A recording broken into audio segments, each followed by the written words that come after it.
দর্শক, আজকে খুবই একটা গুরুত্বপূর্ণ বিষয় আপনাদের সামনে তুলে ধরব। আর সেটা হচ্ছে প্রভাবশালীদের দৌরত্বে সাধারণ কৃষকের যে কী পরিমাণ মাঠে ক্ষতি হয়ে থাকে সেটারই একটা বহিঃপ্রকাশ দেখাবো। আপনারা দেখতেই পাচ্ছেন যে আমার জমির আইলে একটা ঝাড় আছে।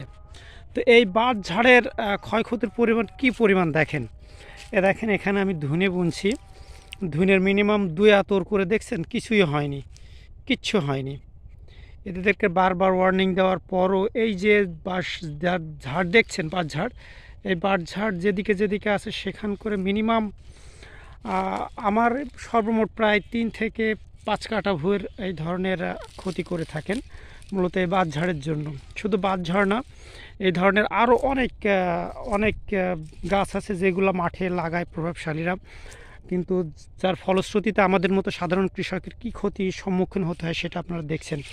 ধুনের কী অবস্থা দেখতেই পারছেন। এবার ধুনি শেষে দেখেন আমাদের ভুট্টা দেখেন এখনও ছোট ছোট হয়ে আছে, কিন্তু এই একই জাতের ভুট্টা আপনার ওইদিকে দেখেন কত বড় হয়েছে, এর থেকে 3 গুণ সুন্দর এবং ভালো বা সুস্থ সবল। কিন্তু এখানকার ভুট্টাগুলো দেখেন এখনও পর্যন্ত হাঁটু সমান ছাড়ায়নি। তাহলে বোঝেন যে আমাদের কী অবস্থা এবং প্রভাবশালীরা আমাদের কী ধরনের ক্ষতি করে থাকে।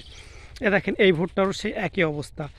তো অবশ্যই এই বিষয়টা কর্তৃপক্ষের দৃষ্টিতে নেওয়া উচিত, যেন যেখানে আবাদ হয় সেই সাইডে যেন এই ধরনের বাঁশঝাড় বা বড় গাছ না থাকে। ধন্যবাদ সকলকে।